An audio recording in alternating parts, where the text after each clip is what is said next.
Hello, friends, and welcome to Bottle and Bond, a discussion of the James Bond movies and lore alongside spirited companions. I am Mike Scott, and I have been watching James Bond movies for nearly 30 years, but have never really taken a deep dive into the history and lore of this film franchise. So, alongside my friend Charlie, we are going to delve into each of the 25 Eon produced movies. During this episode, we will be enjoying a beverage or two that would pair nicely with the movie. Today, we will be discussing the Bizarro World movie in the franchise, 1983's Never Say Never Again. So find your cigarette case, prepare your favorite cocktail, shaken not stirred, of course, and leave your hat at the door while we ponder this question. Are we saying never again to watching this movie? This is episode Doppel-O Gänger, Never Say Never Again.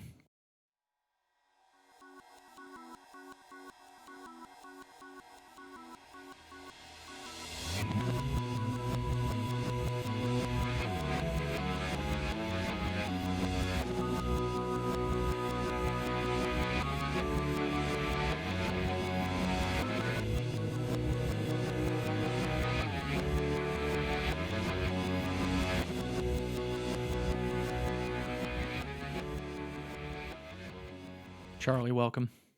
Thank you, Mike. Exciting moment. We have 1 week left of this James Bond podcast after this one. Are we calling this a very special episode? It is a very special episode. Yeah. We learn a lesson at the end, and the lesson is that this is the last time we will watch this movie. So we have one companion beverage today. We're just going to have Absolute vodka on the rocks. We both tried to find the modern version of the red label, which is actually called Absolute 100, but we couldn't find it anywhere. No, they must not make it anymore. We have one error from our Spectre episode. Oh, what did we do? We couldn't remember what Spectre stood for. Oh, yes. It is the Special Executive for Counterintelligence, Terrorism, Revenge, and Extortion. That is a great name. Yeah.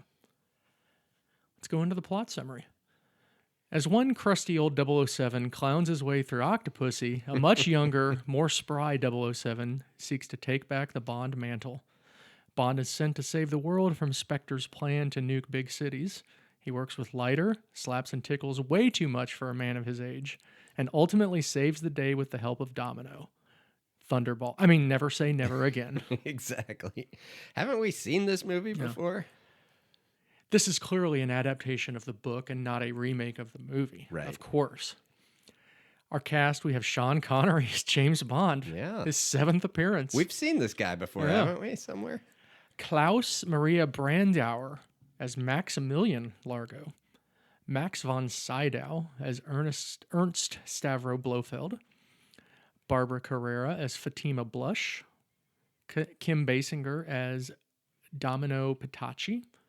Bernie Casey as Felix Leiter. I honestly had no idea that there was a previous black Felix Leiter. Yeah, and one that's so famous from Revenge of the Nerds. Oh, see, I know him from Bill and Ted's Excellent Adventure. Oh, yeah. I'm sure I saw him in there, too. We have Alec McGowan as Q, also called Algernon. Yeah. Edward Fox as M. We'll get into him. Oh, my gosh. Pamela Salem as Miss Moneypenny. Rowan Atkinson as Nigel Smallfawcett. How about that? Did you know that? I did not know that was his last name. Did you also remember him being in this? No, because at the time I wouldn't have known him for Right, anything, right. right? He just was some guy. We have Valerie Leon as, she's just credited, Lady in Bahamas. Okay. Previously appeared in The Spy Who Loved Me as a hotel receptionist. Oh, okay. We have Two gigantic roles. Yeah. Two gigantic somethings, that's for sure. We have Prunella G as Patricia Fearing, and we have Saskia Cohen Tanugi as Nicole. This was directed by Irvin Kershner, best known for directing an obscure movie called The Empire Strikes Back. Oh, really? Yes. Oh, wow. Just 3 years before this. I think I've seen that movie. I think most people have, yeah. Screenplay by Lorenzo Semple Jr., music by Michel Legrand, Boo. cinematography by Douglas Slocum, production design by Jack Stevens. We have a theme song, Never Say Never Again, performed by Lanny Hall, music by Michel Legrand, and lyrics by Alan and Marilyn Bergman. Who are these people? I don't know, but their song isn't too great. No. This was released first in the U.S. on October 7th, 1983, and then over 2 months later, December 15th, 1983, in the UK. Now, like we said, same year as Octopussy, right? Yes. Okay. Budget, I couldn't find inflation numbers, so these are not adjusted for inflation, but the budget was $36 million then. The worldwide box office. So if you want to just go put it in the what is money worth now calculator, Yeah, you can do it. Yeah. Worldwide box office, $160 million. This movie did quite well. Yeah, I guess so. Not quite as well as Octopussy. Octopussy made like $188 million. Oh, really? Yeah. Pretty close, though. So you saw this one. Did you see it in the theater? I think so. Yes, Okay. I think I did. We were all very excited for it. And I've seen it in reruns several times since then. Wow. More than Octopussy for whatever reason. I really don't know why, but I have seen it. I had never seen it. I've seen it twice. I think I'm good. We'll go to the scene-by-scene breakdown. No gun barrel. No, of course not. Shocking. Positively shocking. Yeah. We then we're in a jungle somewhere as the theme song is playing for like the first 4 minutes of the actual action in the movie. I wrote a cheesy synth. Yeah. The theme song is not great. We have an old, familiar face looking better than he did while dune buggying around in Las Vegas in Diamonds Are Forever. Yes. Takes out a guard on patrol and makes his way toward an estate. Apparently, Sean Connery wasn't just doing this one for the money. Yeah, I mean, think maybe he by put in an now he'd effort. had enough time off, and he's like, all right, I'm ready to try it again. Bond throws a whistling device into the woods to distract Oh, I the said guards. Frisbee. But it whistled, so I didn't know. Yeah, it did I look like a don't Frisbee. Slides across a power line. Okay, my thing was, they all go to find the Frisbee, Yeah. but nobody thinks to themselves, maybe we should look at wherever the Frisbee came from that somebody threw it. Like, I see the Frisbee being thrown. Maybe we should go find out who did that. Maybe. Making his way through the compound, Bond dispatches with guards via garrote, blow dart, and a flashbang. I mean, he's just killing people, He is, right? left Beginning of and the right, movie, yeah. he's just killing them. Bond climbs through the window, grabs a gun, and kills all the guards. He then... He does check to see if the guy is dead. Yeah.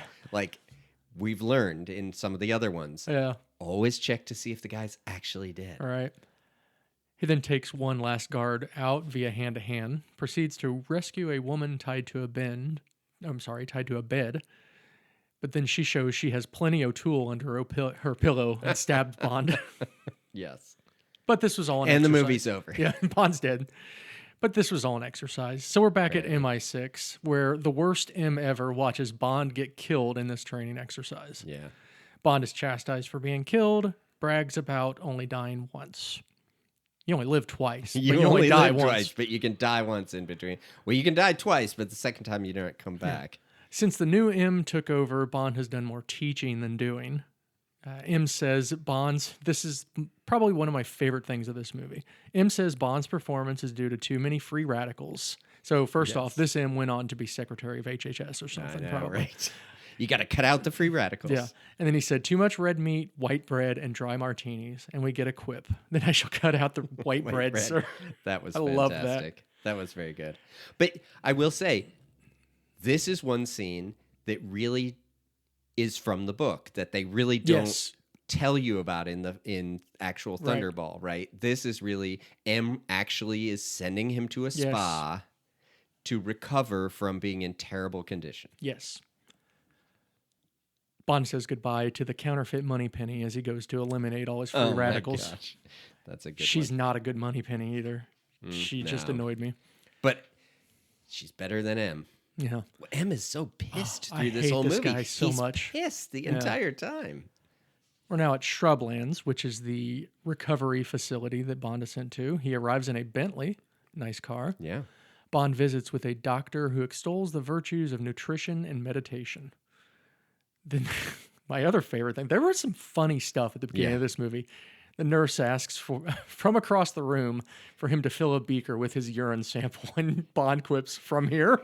Yeah, I know. That was really That was good. awesome. That was, so far, other than the terrible M, at least the writing. So far, I was writing's really been loving pretty this decent. movie. Yeah, yeah. We're now at a bank somewhere, I think. Yeah, I think A woman I assume arrives speaking French, asked to be taken to a safety deposit box. The attendant helps her to open a secret door to an underground meeting room. Good automatic I was door. gonna, I liked the I automatic. put a note. This was How a good about one. that automatic door? Yeah, that was great.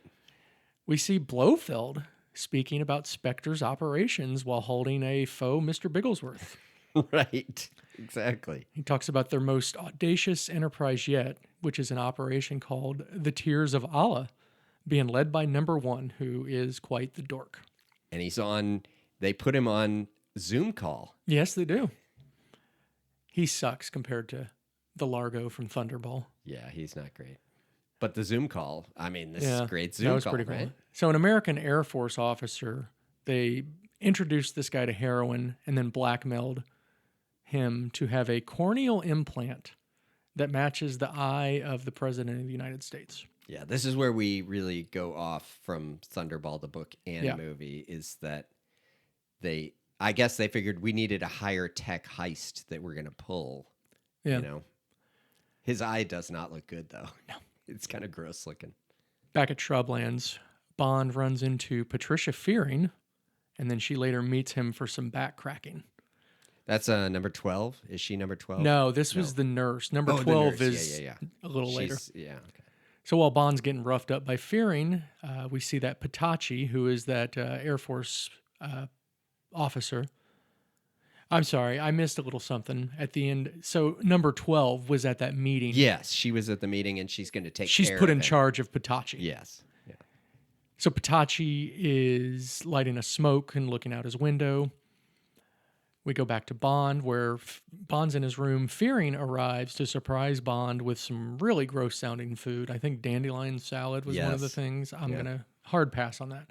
Bond opens this giant briefcase, which contains caviar, foie gras, vodka, and other tasty things. And this is actually where we're going to get our drink, because that's where our absolute is. So we're going to take a quick break here.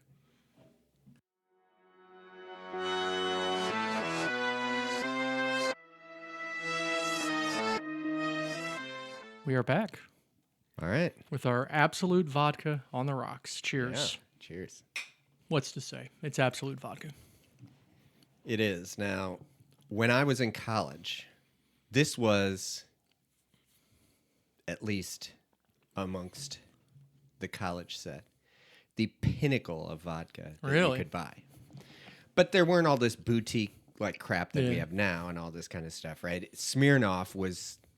We were happy when we had Smirnoff because it wasn't in a plastic bottle. I mean, that was the early James Bond vodka of choice, too. Yeah, and then Absolute came along, and we discovered that, and it was even more expensive than Smirnoff, and so we were living high on the hog. And let me tell you, probably due to that, I really don't have positive feelings towards Absolute vodka. Okay. I think mainly because, for whatever reason... I'm certain there was a time when I had way too much of it. Yeah. And still to this day, I do not like it. Oh, well. For that taking one for the team. Exactly. So this will probably be the lowest on the list. Also, I feel like I know vodka is supposed to be bland. It tastes a little more medicine-y or sort of alcohol-y than other vodkas to me. Not as interesting. I don't know why. I think I need to like blind taste it with like the Belvedere that we still have and the Smirnoff I still have. I definitely see that in our future. Yeah. Yeah. Because I would like to see if I can identify it. I feel like I would be able to. Yeah. Anyway, it's vodka. So Bond shows off his spread, and then Patricia shows off her spread, and we get slap and tickle number 1. Nice. This was a much less problematic encounter than in Thunderball. He didn't like blackmail her into sleeping with him. Right. I know. Right. She was just willing. Was a problem. Yes. Yes. We go back to Patachi, where number 12 is bringing in some room service. She chastises him for smoking, beats the crap out of him. Smashes his head against the wall. And then threatens his sister Domino. And she just tears the bandage off. Yeah. Like, does she know that he's healed? She just tears it right off. I mean, she's psychotic. She is one of the most psychotic villains in any of the Bond movies, eon or non-eon.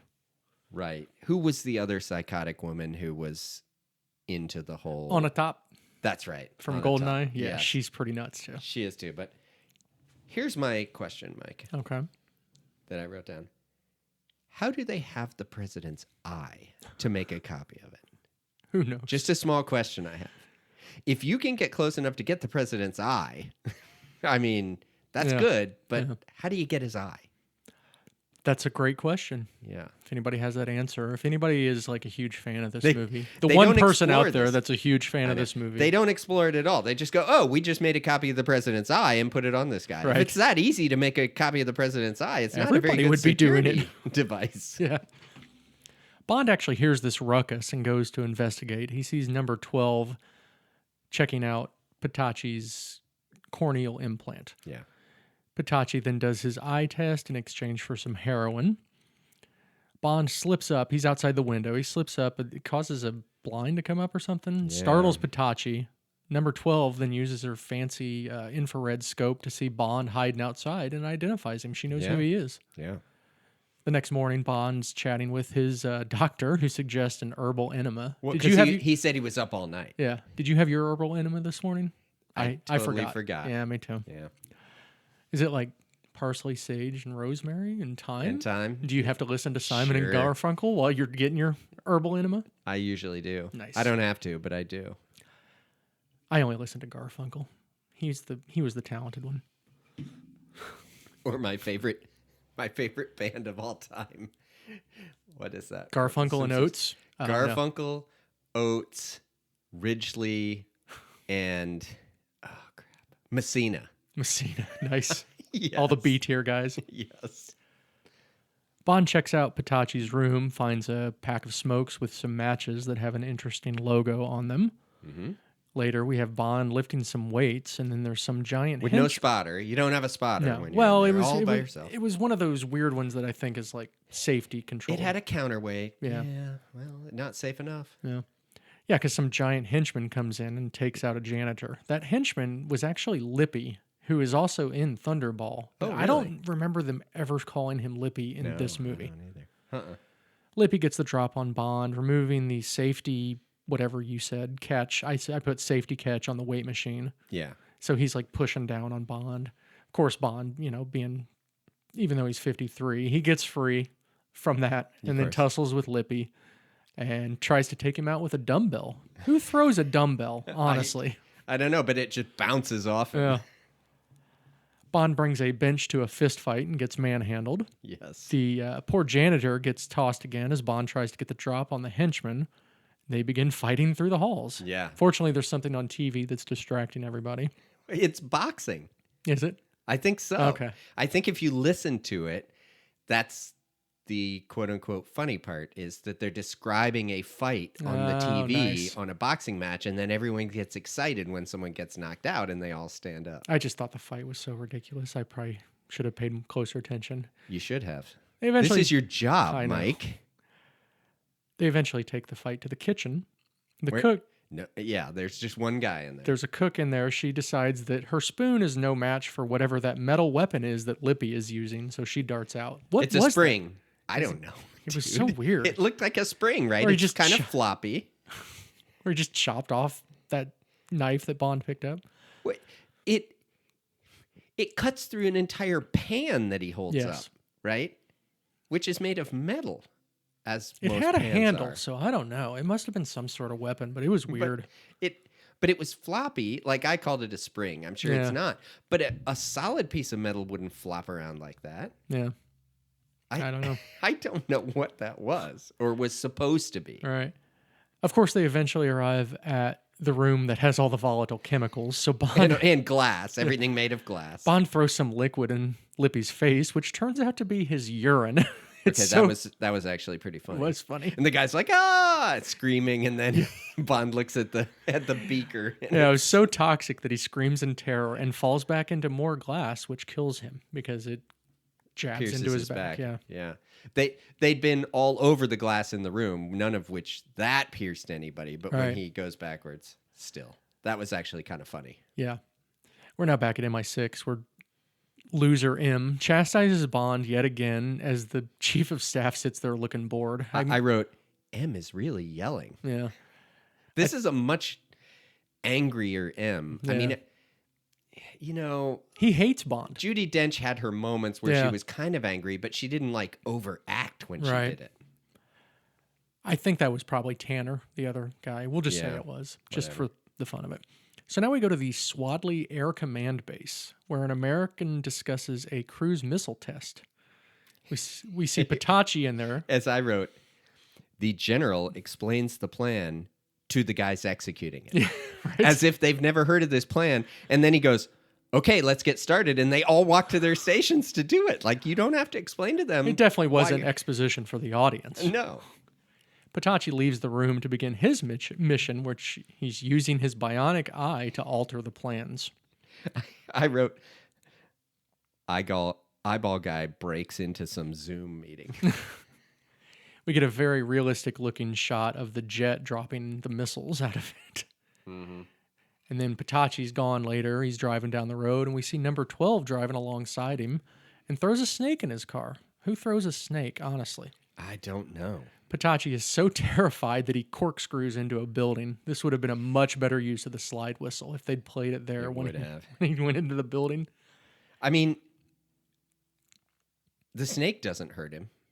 No, he just gets scared by it. I know, but I think it was a poisonous snake in theory because it had the kind rattle? of arrow head, Oh, okay. like a poisonous snake does. But regardless, number 12 goes and gets her snake and leaves right after she blows up Patachi's well, car. did you notice? I'm sorry. When eyeball guy is getting into the machine, do you notice how he talks to it and everything?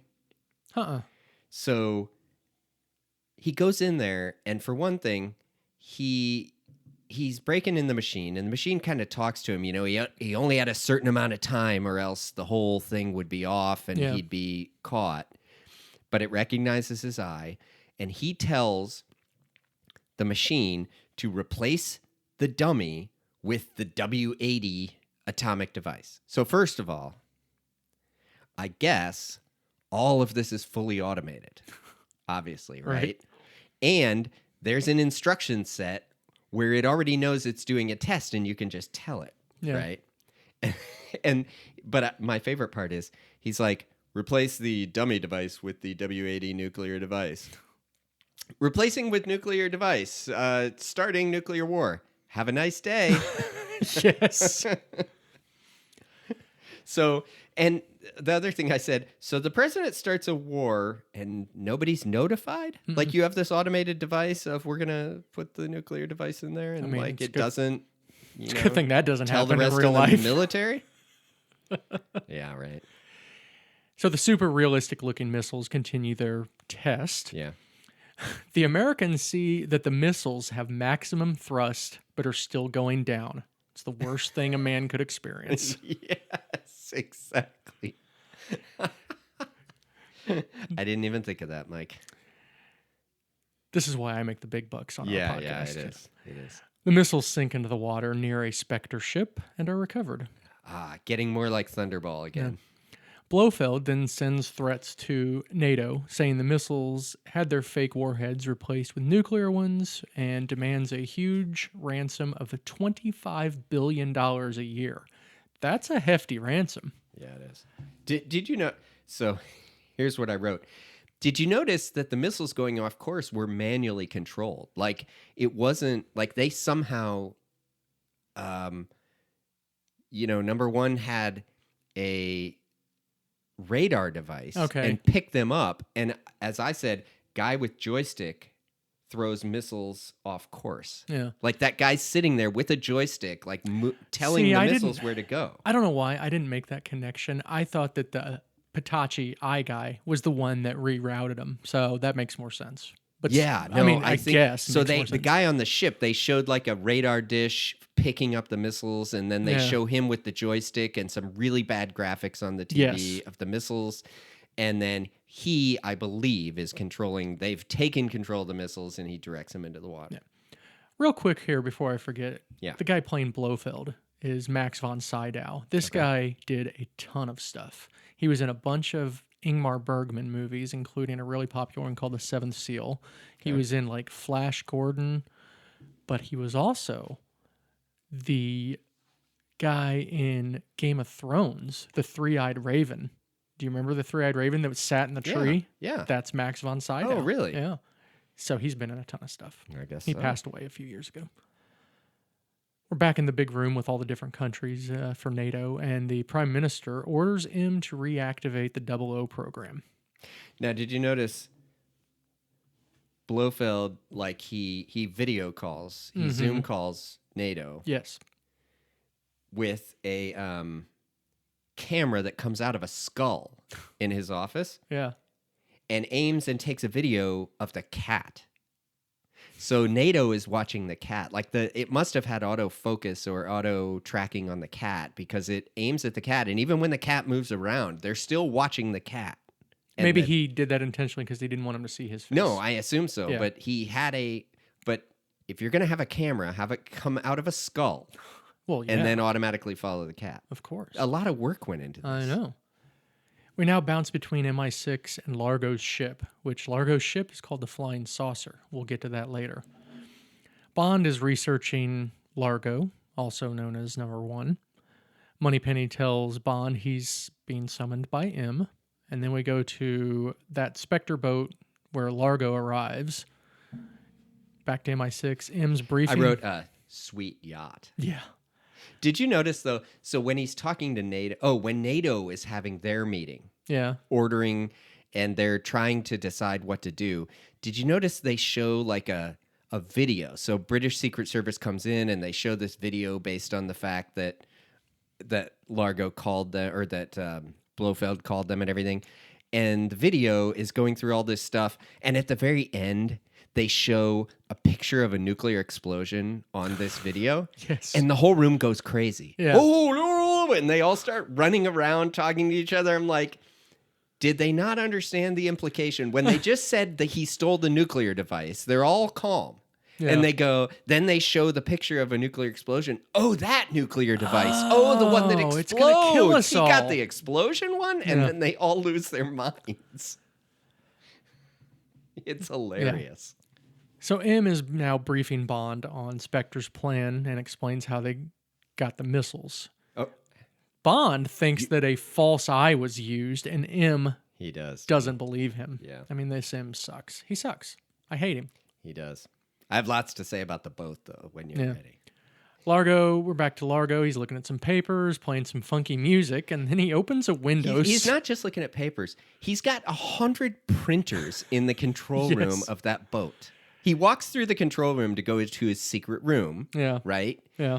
And when he's walking through the control room, he picks up stacks of printed out paper. Yeah. And there's tons of printers just going crazy in there. Dot matrix. I don't get it. But then he has an automatic door to the control room. Mm-hmm. Thank you very much. Yes. Then he turns on the cheesy 80s rock music and opens to watch the dancing because that's what she's dancing to. Yeah, that was pretty pervy. There's just some woman dancing with a guy in a studio. Yeah. This is Domino, played by Kim Basinger. And the guy dancing has just a great leotard on, doesn't he? Yes, he does. Oh, it's cut lowish in the front so you can see a little bit of hairy chest. Yeah. Oh, it's great. Kim Basinger, I of course know from Batman, and she won an Oscar for L.A. Confidential. Have you seen L.A. Confidential? Yes. Okay. It's been a long time. In the theater is the only time I've seen it, but I saw it in the theater. Largo sneaks in to this room, starts playing the piano, and gets a very warm welcome from Domino. He then gives her the Tears of Allah, which is a necklace. Yeah. Back to MI6, Bond is practicing shooting, and then all of a sudden from behind, the target explodes, and it's Q with his exploding pin. Well, can we talk quickly about the conversation after she gets the Tears of Allah? And Go she ahead. says, and he says she can have it forever. And she says, and what if I ever leave you? And he smiles and says, then I will cut your throat. Yes. Oh, nice guy. He's not psychotic at all. No. But I will say at this point, kind of as opposed to the book and the Thunderball, she seems like she's there by choice. Yes. She seems actually like she likes him. Yes. And that's different. That is different. Yeah. Back to Q branch. This Q is also called Algernon or Algernon. I forget which now. But he sounds like Michael Caine. He gives Bond a... I said he sounds terrible. Yeah. That was mine. He's awful, but I good. thought his accent was very Michael Caine. Yeah, it could be. He does give Bond a laser watch. Yeah. That's all we need to Gotta say have a about laser Q. watch. So now we go to the Bahamas. Yep. Did you notice when Q says to him, I hope we're going to have some gratuitous sex and violence? Yes, he does. Because he talks about how the Doppel-O program is back. Yeah. Like, obviously, that's like a fourth wall thing. That was. Yeah. Because we know the good, real Q would never say something like that. No, but we know we're about to have some gratuitous sex and violence. We definitely apparently. do. We now go to the Bahamas, where Bond almost gets hooked by someone on a boat. Then Mr. Bean arrives to chat with Mr. Bond. This is Nigel. What do you hope to catch? Oh, something about 6'2", 190 pounds. Nigel Smallfawcett, played by Rowan Atkinson. As I've said, Mr. Bean. He was also Johnny English, which I've never seen, but probably should since it's a Bond spoof. I wonder, I don't know if I've seen that or not. That's tough. Did you notice at the bar where they meet, Bond is looking at a picture of the flying saucer ship while he's at the bar? Like, Well, we're not there yet. Oh, okay. We're almost there. Because we have Bond and Nigel discussing Largo. Yeah. Then Bond's at the waterside bar. Bond checks out a picture of the flying saucer. Why is there just a picture of that boat sitting at the bar? I don't know. But he does see a woman water skiing who splashes him as she goes by. And then she skis up onto the ramp. And because, of course, there's a ramp leading up to the bar. I mean, that might be plausible, I guess. Maybe. But number 12, this is number 12 again. She introduces herself as Fatima Blush. And she says, oh, I made you all wet.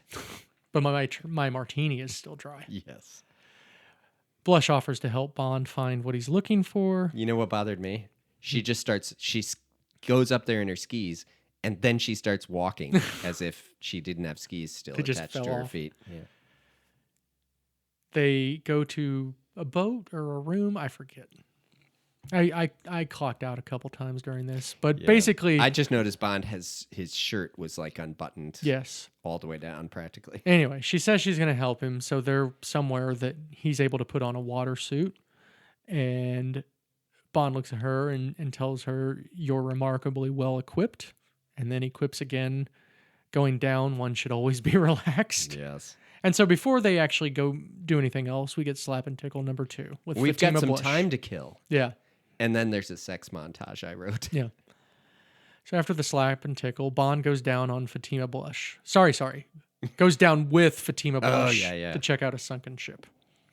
She puts on the wetsuit but doesn't bother to actually zip up the front of it. Yeah. Fatima, when they're down the water, she puts something on Bond's tank and then swims away. And this is where we get Jaws the Return. It's not a laser beam on his head, but the shark definitely has something attached to it, which appears to enable the shark to track the device that Fatima put on Bond's tank. Why is Bond doing this scuba diving thing? He has work to do. I don't even know what this was. What boat? No. Was it the boat where the control boat that they stole the missiles? I don't know. I have no idea what that boat was. I don't know what they're doing and why. We see Bond's stunt double narrowly avoid being eaten, and then closes a door on Jaws. Jaws then... What is this device on the shark's fin that would suddenly make it go to the homing device? I don't know. That's all I could figure it was. Yeah. Oh, no. I'm sure that's what they meant. But, what is the device on its fin doing to make it go toward the... It's not a freaking laser beam, which would have been cooler. It would have been better. Jaws invites his friends to play and hunts Bond again. After escaping the sharks... Bond is reeled in by the fisherwoman he met earlier. Back on shore. Why does this hose fall out? Whoa, this is a family show. It falls out of his tank. Like he almost dies when he's under there. But why would the hose at the other end come unattached? I don't know. I have a lot of problems. Yeah. But did you notice then they get back to shore and she poses with Bond as if she had caught a fish? Yes. Because we see Fatima Blush dancing around. Yeah. And then she notices that Bond survived. Bond's there in overalls, which looked really cool. Yes. Blush heads to Bond's room where she puts a bomb under his bed. And then Farmer Bond arrives at the hotel, gets his keys, and walks away with his female companion, who never got a name. But he does get slap and tickle. I wrote, Here I identified her as fishing lady, no bra. Yeah. Oh, yeah. Definitely no bra. But we get slap and tickle number 3 with Lady in Bahamas. Yeah. Seriously, that's how Oh, she was okay. credited. Yeah, She was well, credited she's as Lady Lady in in Bahamas. Bahamas. And the room blows up. The room blows up. But before that, Small Fawcett calls with information about Largo's boat being en route to the south of France. Blush blows up the hotel room, which of course Bond wasn't in, and he makes a quip about, you know, we made the right choice. We made the right choice, yeah. Which room to go to? My room or yours? So how long do you think it takes to sail from the Bahamas to the south of France? Weeks, you would think, right? I don't know. At least days. Yeah. But it's a flying saucer. Maybe it just flew. I guess, because Bond flies there and gets there after the boat got there. We are now in the French Riviera. An agent named Ooh la la. An agent named 326, also Nicole, gives Bond some intel at the airport while a mysterious man waits outside. The man throws something at Bond, who catches it and greets his friend Felix Leiter. Or I said, the head of Lambda Lambda Lambda as Felix. Nice. Which is Bernie Casey. Like I said, from Bill and Ted's Excellent Adventure. He was the history teacher. If Bond hadn't caught whatever it was that Leiter threw, the lady behind him would have got obliterated like a bird flying in front of a Randy Johnson pitch. Nice. What was it? Look it up, everyone. I don't know what he threw. I have no idea what he I threw. don't know, but they both thought it was hilarious. They both thought it was very funny. And then they tow a motorbike Yes. in the car. So Nicole takes Bond and Felix to her car as they discuss Largo being squeaky clean. So, of course, Largo's not the bad guy then. No, he can't possibly be. He's totally fine. Yeah. Later, we see Bond scoping out the flying saucer and sees Domino dancing on the deck. This was the point in my second viewing where I realized this had to be a reference to Casino Royale 67, the ship being called the Flying Saucer. Yeah, maybe. Why else There would they was have a called flying it? saucer in it. Had to be. Now, in the book and in Thunderball, it was the Disco Volante. Disco Volante, in yeah. both of those. Which I had originally written down. And I was like, oh, wait, no, they're calling it the Flying Saucer. Yeah. So Nicole reveals that Domino is Patachi's brother.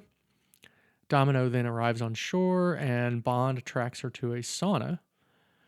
Elderly Bond arrives in a room with at least 10 women, at least half his age. He says, do you serve men here? He eventually finds Domino and pretends to be a masseuse. At this point, he has a turtleneck on. Yeah. I'm like, so the men wear turtlenecks and the women wear bikinis at this spa? Okay. That's the kind of spa I'd want to go to. Yeah, actually. Just kidding. I would never wear a turtleneck. Bond gives Domino a thorough rub down while they chat. Could you go a little lower? Yeah. With pleasure. Bond does eventually leave as the real masseuse arrives, dressed very interestingly. Yeah. Domino is not terribly concerned to find out that Bond didn't actually work there. Later, she thinks it's kind of funny, seemingly. Yeah. And they talk about how Largo's hosting some charity ball later. So that night, Nicole drops Bond off at this charity ball. Bond gives the concierge his invitation, which is a swift punch to the gut. Yeah. He notices the concierge is packing heat, so Bond threatens him with a bomb and takes his gun. He basically says, if you let go of this bomb... If you move... Yeah, it'll blow up. It will blow up. He's in the coat closet, right? Closet, He's pushed right. him in the coat closet. Okay, this part's actually kind of funny. Yeah, because the guy's there the whole time. Yeah. It's a good move. Bond's checking out the roulette table, spots Domino, follows her. Domino heads to an arcade full of amazing video games, including Centipede and Dig Dug. And plays Galaxian. Yeah. So, as being from a very super wealthy family yourself, back in the 80s, did super wealthy people really spend all their time playing arcade games? Of course. We didn't have one, but we did have our own pinball machine in our basement. Of course you did. Did you invite that deaf, dumb, and blind kid over to play real mean pinball? All the time. Nice. You know, that is one thing I really wish I still had that pinball machine. I mean, it was a real honest-to-goodness pinball machine, right? Like you'd have... Was this the one that only went up into the thousands? I think it went into the 10,000s, but yes, they did not have score inflation like they do now, where you get millions of points. Bond and Domino then go to the bar and have some drinks. Bond has a vodka on the rocks. which is what we're enjoying tonight. It is. Largo. I don't know about enjoying, Okay. but we're having it. Largo spots Domino and Bond drinking. Fatima Blush gives him grief about losing her to Bond. He's playing Centipede, by the way. Is he? Okay. Yeah, he's playing Centipede. Largo invites Bond to play a game of domination. Later, they're going to play concentration, aggravation, and then kerplunk. Nice. And they're playing for his charity for orphan children. Orphan children, yeah. Well, this is goofy. I watched this in 4K on Netflix. It looked pretty good. The video game. Given it the actually age. looked pretty decent, Yes. right? That is honestly, it's the only thing I remembered about the movie. Yeah, As you far mentioned as, that a like, couple times. Yeah, that one stood out for me. From all the way back when I saw it, I could remember the video game. And it was actually, the graphics were kind of cool. They were very generated. Kind of like original Star Wars or Vector. Like a vector kind of like game, vector graphic thing, right? Or like Tempest or like those games, yeah. But it looked pretty good. Yeah. They have hands on two controllers, and you got to shoot certain spots on this map to get points. Yeah, Largo does some weird hand thing before he grabs the controller, some exercise or loosens up his hand or something. Now, what he should have done, of course, is if he had really thought ahead, he should have put fake rubber hand things on his hands before he played the game so he wouldn't get shocked. Spoiler alert. I mean, I always loosen up my hand before I start playing a game. So. Yes. Largo gives Bond a shock and then is told more rules to the game because Bond's playing and he loses and it shocks his hands. But he didn't know that was going to happen. Pain level 50%. Here's the most unbelievable part of this, though. I refuse to believe that a bunch of old fossils at a charity event are just going to stand around and watch two guys play a video game. I will never understand why anyone enjoys watching other people play video games. Nice try. Watching other people? I don't watch other people play them. I don't care if other people watch me, but I don't understand what the appeal of that is. Okay, well, when they invented... Oh, crap, what's that game? Pong? No. Prince something? Quest something? Prince of Persia? No. Oh, King's Quest. It wasn't King's Quest. No, Dragon Lair. Dragon Lair. Yes, Dragon And Lair. it had a TV on top of the game so that you could stand around and watch other people play. I hated that game. I could never get anywhere on that game Oh, because I you had to never tried move it. at a certain point and everything. Well, it had a TV on top so other people can watch you play. I'm not going to play that game, right? Right. Because I don't know how to do it. Okay, I guess. Anyway, Bond gets knocked out of his chair by the second shock where he loses. Danger level. Danger level. And then he has to play one more time for the rest of the world because it's a big world map that they're shooting all these things at on the game. And we realize that Bond's been sandbagging the whole time. Yes. Because now we see Largo is hitting the 85% pain level. Danger level. Danger level. So Largo quits and Bond gets $267,000 for winning. Not too shabby. But he trades I mean, in 1983 money, that's a lot of money. But he trades it for one dance with Domino. I know. Would you pay $267,000 to dance with Domino? I'd say I'll cut a quarter off that, or $500 off that. Yeah. No, but then I could get my Porsche. But so I wouldn't want to dance with her at all. I don't care. I want my Porsche. I'd rather dance with a domino in the pale moonlight, if I'm being honest. Nice. Largo says, "Do you lose as gracefully as you win?" And Bond quips, "I wouldn't know. I've never lost." Even though he literally just lost the last two games. Yeah, but not the ultimate, war. He lost the battle, but not the war, Mike. Okay. And he won the whole world back, right? So he didn't lose. We now go to Bond and Domino tangoing in a clear homage to the 1994 movie True Lies. Bond reveals that Domino's brother was working for Largo and is now dead. Keep dancing. Yeah. I just told you your brother's dead. Keep dancing. Yeah. Bond returns to the front desk guard holding the bomb, which was actually just Bond's cigar case. That was pretty funny. I wonder when Connery switched to cigars. Because that's the first time Connery's Bond has ever had cigars. Yeah.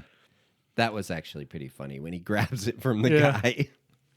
Bond then arrives at his house. Is this an Airbnb? I don't remember seeing them arrive there. Did they arrive Well, there earlier? did we see number 12 when she's going to go chase after Bond throw her hat down? I don't remember that. When she gets released to go after him and she throws the hat. Oh. Okay. But was that so? I mean, I guess that was a safe house. I don't know. I don't know what it was. Yeah, I guess so. Anyway, realizing there's probably an intruder, Bond pulls his gun and discovers that Nicole is dead. And I'm guessing that was a waterbed? That looked really weird because I thought it was a pool table. At first I thought pool table, and then I thought maybe it's a weird freestanding bathtub she was in. I don't know. Waterbed. That was maybe? weird. I'm not sure the staircase is up to code though. Did you see no railings on that thing? No. Like it looked like a very dangerous staircase. We would not allow that. But at my maybe in job. France, like anything goes over there. So now we see Blush arriving. Bond aims for her, but she gets away. So he takes a motorcycle out of a styrofoam case to chase her in her little red knot Corvette. I wrote 70s chase music. Yes. Yeah, let me just say one thing. The music in the movie is distractingly bad. Mm-hmm. And I feel like it's possible that if the music was real Bond music and symphony music, it actually would have taken the movie up a notch. Okay. It was bad. Yeah. And I mean, of course. I will say, I think one of the other movies, like License to Kill, maybe had period music. Yeah. And I also didn't like it. I think it was License to Kill. I Because think it was License to very Kill. 80s. Yes, and it was driven. not good. It's terrible. It doesn't work in these Bond movies. You need to have the symphonic, dramatic, this period music. It's not good. And I probably wouldn't have noticed it at the time because it would have sounded like other things you're hearing. But it's really bad. It really, really ruined my experience of watching the movie, how bad the music was. So we have a bunch of chasing here. Eventually, Bond gets cornered in a tunnel. I think she's in a Renault. Okay. And they take the cars downstairs and stuff. Okay. Or the motorbike and the car, like the chase goes downstairs and everything. So he's in this tunnel. Blush arrives to watch Bond get forced into the back of a box truck, only for him to jump. By the village people with tire irons. Yeah, nice. He jumps as the door's closing, because the door on this one apparently closes up. So it turns it into a ramp so he can jump. Like Knight Rider, dude. Knight Rider. Right? Okay, yes. So you can drive up onto it. Come on, Okay, Knight gotcha. Rider. Bond eludes his pursuers again with a few fancy gadgets, including a jet propulsion that takes him over the docks. But then he once again gets cornered. Blush arrives to finish Bond off after he gets clotheslined by, it looks like a ship's, was that a prow? Is that what that's called? Sure. Mast? I don't know. Mast, dude. prow, one of I those don't know things. what it is. Sure. But so he goes in this weird abandoned building. Yeah. How did she know that's where he was going? Who freaking knows? And then she's already there. Yes. None of this makes sense. I don't know. Anyway, the dread pirate Fatima Blush. Seriously, did you see what she's wearing? She Yeah. looks like a pirate or something. She does look ridiculous. And the gates close. Right when he goes in, the gates close by some unseen force. Yeah. She takes aim at Bond. Bond tries to quip his way out of the situation, but Fatima is clearly completely insane. She is insane. She tells Bond to write with his trusty pen that the greatest rapture in my life was afforded me in a boat in Nassau by Fatima Blush. Well, did you notice how pissed she gets? Because she asks if she was the best, and he says, Well, there was this girl in Philadelphia. Yes. And she loses her mind. Signed James Bond 007. He says, I was going to put you in my memoir as number one. Bond then uses Chekhov's pen to shoot Blush in the stomach, which eventually causes her But it to... doesn't work Not until it does. Until it does. And she explodes. The death, that was one of the most satisfying deaths in any eon she or non-eon. exploded. Yeah. I don't know how you get that much explosive in the tip of a pen, but I don't care because it was nice to see her explode. But it was ridiculous how they got to that point. Oh, her writing, yes. making him write a letter. Yeah. Like, what was the end game here? She's going to have that and show it to people. Look, James Bond says I'm the best. I mean, he could have just taken out the pen and shot her with it. Yes. Right? In fact, up to that point, he should have thought of that a lot earlier. Yeah. Right? Just take the pen out. He's much older. He's a little more forgetful. Yeah. Oh, that's right. I have the exploding pen. She asked me to write something. This is the only pen I have. After she blows up, Leiter shows up just in time to not help, and they head off together in their skivvies. I know, they strip to their underwear. Leiter's doing some Rocky training, or maybe it's Mike Tyson's Punch-Out. Either. Finally, they scuba dive to the boat, which they talked about like an hour before in the movie that they needed to do. So they're underwater, checking out the flying saucer. We now go to the flying saucer. Bond infiltrates the boat, but is immediately escorted to Largo. I guess the compartment's just unlocked, and he gets in there, but then Felix can't get in. But he just comes out of the hatch, and it's like, oh, hello, Mr. Bond, we'll take you to Largo. I know. At least this movie did keep the tradition of accommodating villains.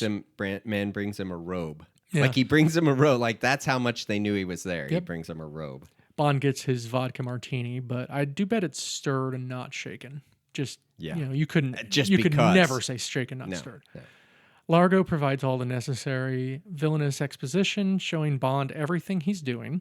Yep. As Bond heads to his accommodations, he sees the Tears of Allah on the screen, on one of the screens. We see Domino calls out for Bond in the hallway, and then they later meet in the dance in a leotard with no bra. Yes. So I just have to say, the bra budget of the costume budget was amazingly low on this movie. In fact, I believe $0. Quite possibly. Maybe Fatima Blush, but Lady in Bahamas, most certainly not. Right. They're in the dance studio. Bond pumps up the volume. Pervert Largo opens his two-way mirror to spy on them. Domino says they're heading for Palmyra in North Africa, so we do get Palmyra in this one. Pervert Bond then kisses Domino in hopes of getting Largo all riled up, and it works. Yeah, because Bond, for whatever reason, figures out Largo's behind the mirror. Yeah. And my question was, why does Largo just let Bond walk around the boat by himself, doing whatever he wants? Yeah. But he slips through some interesting automatic doors that there was like 2 sets of doors going from different directions and stuff. And then he begins hacking a computer. And I wrote, so much paper in the Situation Room. So much paper. Yeah. Largo, in a clear homage to 2008's Quantum of Solace, begins taking an axe to the dance studio. Yeah. We see Bond sending a message to M that he's heading to Palmyra. And once again, M is being all insufferable, and you just want to strangle him the whole freaking time. Yeah. So now we're at Palmyra. Largo shows off his massively columned foyer, which looks very similar to your estate, actually. Wait, hang on. Have we had the kiss yet? Which kiss? Between... Oh, no, sorry. Go ahead. Okay. Go ahead. So yeah, the estate that looks just like yours. Yes, just like mine. Largo picks up a jade statue that kind of looks like Greedo from Star Wars and gives it to Domino as a wedding present. I know, right? So weird. It was already sitting. You don't have to hand it to her. Say, look over there. Yeah. That statue's your wedding present. We get a very weird back and forth where we do see how insane Largo is. Domino is then shrouded and pulled by a rope to a post on a platform in the courtyard. Well, this is where he kisses her. Like, he's insane, right? And he kisses her really hard, and there's a huge string of saliva that comes out after he kisses her. Ah, yes. And she says, "You're crazy." And he goes, "Yeah, maybe I'm crazy." I should have mentioned the saliva. I definitely caught that too. The saliva looked very good in 4K. And I'm certain they left that in on purpose. Oh, yeah. Right? Because he's so nuts. And when it happened, they're probably like, oh, look how great that is that accidentally happened. Largo's then chatting with Bond, who's chained up in some dungeon. Yeah. Bond asks Largo where the bombs are in hopes of getting the villain to tell him everything, but he only gives him half the info. One of the bombs is under the feet of the President of the United States. Yeah. How? Whatever that means. Okay. I don't know, right? I said Bond was tied up in the vulture room. Nice. As Largo leaves, he sets a ghetto blaster on the platform out in the courtlook in front of Domino. He has a boombox to play the tango. Yeah. We then get a bunch of men on horseback in a very racist scene. They looked like they were the guys from the Living Daylights. See, I was reminded of History of the World, where they're auctioning off a slave, basically, right? And then Bond remembers that he has a laser watch. Yes. Yeah, Largo's henchman begins undressing Domino out in the courtyard. Yeah. Another henchman goes to Bond's cell, sees him missing, stupidly looks out the window, and is pulled off the building by Bond. The henchman begins taking offers for Domino as Bond heads towards her on horseback. Hey, he steals a horse. I mean, I'm telling you, it's kind of like the history of the world. Domino then hops on the back of Bond's horse. And we are subjected to some terrible music Yes. in the score. Terrible. Bond's dodging various attackers, moving along at Palmyra, and eventually escapes off the side of the freaking building into the water on the boat, or on the horse. With some, it's totally realistic. Oh, looking. yeah. It's about as good. So I will say this. It's about as good as The World Is Not Enough, ski sled that goes off the side of the cliff. Oh, Die Another Day. Yes. Ski sled that goes off the side of the cliff. It's about those level effects. So this is 1983. Yeah. But it's really bad so effect bad. of him falling on that horse. Even into the the little water. snippet of like the jump where they have the close up of Bond and Domino looks so freaking weird. And then when they're falling, the horse clearly it's ridiculous when it's they're falling. absurd. But then the final shot is like that was real. I think the horse was in the water with it. I think they were all in the water. The horse flipped backwards into the water. I think so, I too. seriously hope that horse wasn't harmed during that. Yeah, back then you were allowed to harm animals. I don't know. 1983? I think I you couldn't were. find anything about it, but we'll see. Who knows? But there are horses that go in water. I don't think it was probably actually harmed, although it. I mean, it was. I'm might sure have it was been a stunt horse. terrorized. Yeah. It probably was, but still. I mean, it doesn't matter. The horse is glue now either way. So I know. Bond dodges fire as Palmyra is attacked, and then Leiter picks Bond up and takes him to a submarine. Well, the submarine starts shooting at the castle. Yeah. Taking it out. Yes, and then they all get taken back to the submarine where we have a terrific scene. And Bond and Domino take a shower. Bond goes, showers were never like this when I was in the Navy. And then he moves aside and you can see her in the shower. Because, of course. She asks if he's going back after Largo. She kind of doesn't want him to, but we get a slap and tickle with Domino is postponed thanks to, once again, insufferable M and the second bomb. Yelling through the intercom. M invites Bond to join him at his club, and Bond says he may have other plans.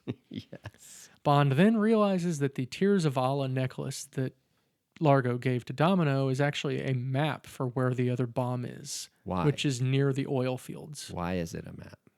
He saw a map on a screen, and he saw that the Tears of but Allah looked the why same. would you make... I don't know. Why would you make the necklace into a map that tells where you're hiding the Because bomb? otherwise, how is Bond going to find it? Okay. Back on the flying saucer, a hatch opens and some sort of submariner comes out with some scuba divers. Yeah. Bond then asks about these things called the XT-7Bs, which the submarine commander says is top secret, but Bond says he knew from a Russian translation of one of the U.S. service manuals. If it was top secret, would you really publish a service manual for it? Maybe you'd put it in invisible ink, though, wouldn't you? Sure. That just would be revealed using Bond's urine. Exactly. Yeah. I just read Her Majesty's Secret Service, and he uses his urine to write down the names of the women at the Allergy Institute on his passport so he could get it back without anyone I had seeing forgotten it. that, but that's fine. Yes. So the submarine launches 2 missiles that pop open in the sky to reveal Bond and Leiter were inside. That's actually how you arrived here today. It is. You shot I a was missile. shot out, and then I was in a jetpack, and I navigated that jetpack to land. And I could do it even though I had never been in this jetpack before in my life. Bond's jetpack and Thunderball look 10 times better than the jetpack in this. These jetpacks were not good. My question, why was this even necessary? How far away were they? It didn't seem like they were that far away. Can't you just swim over there? I mean, or something? I mean, yes. It seemed wholly unnecessary and like it would draw all kinds of attention.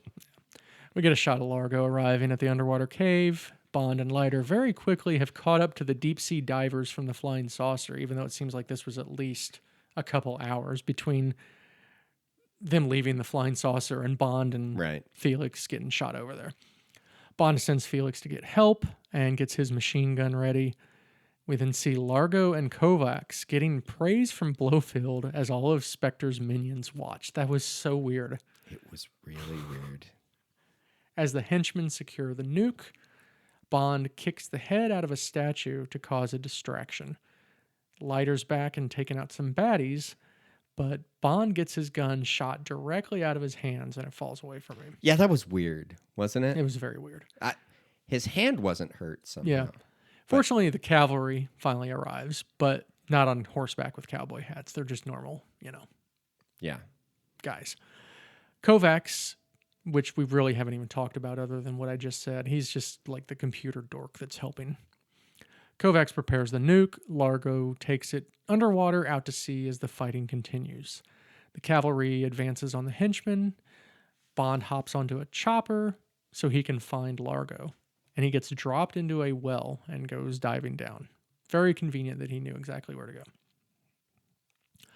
Bond gets to Largo's, this thing's called a tow sled. That's what the nuke was on. Okay. And starts fighting with him. I will say, most of this movie, Connery's hairpiece looked pretty good, but it did not look great in this scene. Yeah. Bond and Largo continue to tussle as the tow sled circles, eventually pinning Largo to a rock. Why did Bond... He got on like a swing underneath that helicopter that took him, right? That was pretty funny. Kind of like the in-laws getting lowered down at the end of the in-laws, right? But I'm like, so they had this swing all ready to go. It took him like a half a second to get out there on that swing. Problem is he didn't serpentine when he was out there. No, he did not. As Bond tries disabling the bomb, Largo tries to shoot him with a harpoon, but just like in Thunderball, Domino saves the day again by harpooning Largo. Because Bond had made that sled go out of control because he like jammed the knife into the one side propeller, and so it was just going in circles. Yeah. Bond's able to disable the nuke, and then he surfaces with Domino, and then it's just a hard cut to some tropical beach. Tropical hot tub. That was clearly a movie studio. That didn't look real at all. Yeah. Bond and Domino are relaxing in the pool or in the hot tub as Domino brings him some drinks. And it's like some fancy fruity drink. So Bond says, I always have a martini at 5. Yeah. Bond hears... And then someone breaks in. Yeah, Bond hears a mysterious figure approach. It's about to start up again. Goes to investigate. Having defiled the painting Whistler's mother, Mr. Bean tries to escape but is apprehended by Bond. Have you seen the Bean movie? No. Oh. But I said Mr. Bean thrown in pool. Yes. Nigel begs Bond to return to MI6 on behalf of M.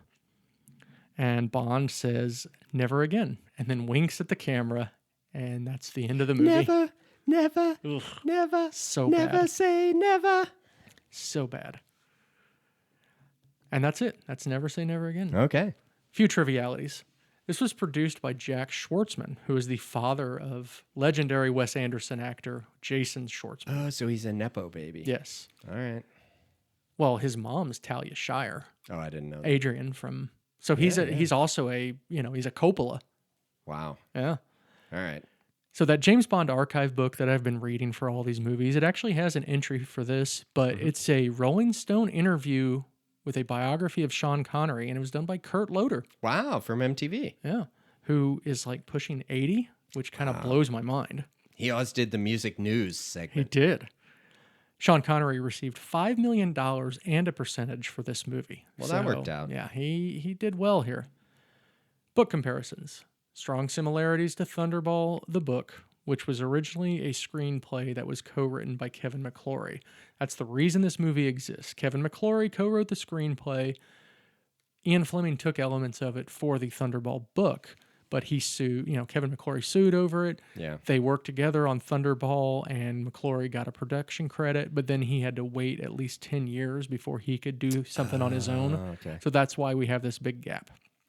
Well, I will say, so interestingly, both movies are like the book, but in slightly different ways, right? They both do follow the same basic plot of we're going to nuke the world and we're blackmailing you. The Thunderball movie has a little bit more... The underwater scuba fight is a little more like the book in Thunderball the movie. Yes. But yes, they both had their parts. This one, I did think it was funny that this one had the whole M getting mad at Bond for being out of shape and everything part. I was glad they put that in. Another book comparison. Strangely enough, there is no video game duel in the book. No. Which was written in the early 60s. There definitely was not. I'm sure it was Baccarat, right? I mean, it had to be. I think so. Yeah, I'm pretty sure it was. Final thoughts and rating. So here's the things I liked. Some of the early stuff was pretty good, and there were some pretty funny quips at the beginning. There were. And then from there, it just goes completely downhill. The writing was not great. A lot of the cast was not great. Obviously, I think both of us can safely say that the guy playing M, that was the worst. He was not He was good. so He bad. was so irritating. He was cartoonishly angry at all the stuff, right? He was not serious, right? I mean, no, he was bad. I think this movie's 30 minutes too long. I think you have a Quantum of Solace length movie, you can still be a successful. I mean, obviously the movie was successful, but as far as a Bond fan or something, it also has two of the dumbest scenes in any movie: the horse jump and the missiles carrying Bond and Leiter. Those are both really stupid scenes for me. Those are both bad. We've seen some other bad ones. Like I said, the ski sled thing going over the cliff is really stupid. Well, there are a lot of dumb scenes in that particular Die movie Another Day. too. Yeah. Die Another Day. There are a lot of dumb scenes in that one too. Roger Moore clowning around in Octopussy. Yeah. Yes. Exactly. Isn't that funny that both of these movies came out the same year and there is some kind of bad scenes in both of them? I am going to give this one 2 stars. 2 stars. I did not like it. Okay. So I would actually put Diamonds Are Forever. If it were official, Diamonds Are Forever would be better than this for me. Yeah, I think I agree. Yeah. Diamonds Are Forever is better than this. And honestly, so it had some good lines. Mm-hmm. I still kind of like the video game thing. It's a little bit of a novel thing, and they actually did a pretty decent job. And like I said, I was surprised how good that looked in the 4K. So it did. I mean, Largo was really kind of nuts, which is okay for a Bond villain, right? He was definitely kind of crazy. There were some parts that were okay. Kim Basinger never wore a bra the entire movie. Nothing wrong with that. I just thought that was funny. But like I said, the music was awful. Yeah. And yes, there were some bad scenes. But honestly, I don't know why, but the music really distracted me, and I just couldn't stand it. I mean, not getting the cool no. Yes. I mean, obviously they couldn't do that. But No. But even beyond that, you could have had symphonic music. Now, they probably thought, well, we can't have symphonic music because it'll be noticeable that it's not the real Bond music. Right. But, during regular scenes, you can have just regular symphonic music or something. The period music was distractingly bad because when you look back at it, it's all super cheesy movie music, right? It's not like... if they had even had popular songs of the time, it might have been better, right? But this was like cheesy synth movie music. It was really bad. Yeah. So you say 2 stars also then? Yeah, it really was worse than Diamonds Are Forever. That'll do it. We did it. We did Never Say Never Again. It probably would have been better to pair this with Octopussy, but that would have been a lot of bad Bond at one time. I know, right? So now your next homework is to watch No Time to Die. All right, I guess there's no time to die. Yeah. I'll do it. That'll do it. Thank you, Charlie. Yeah, thanks, Mike.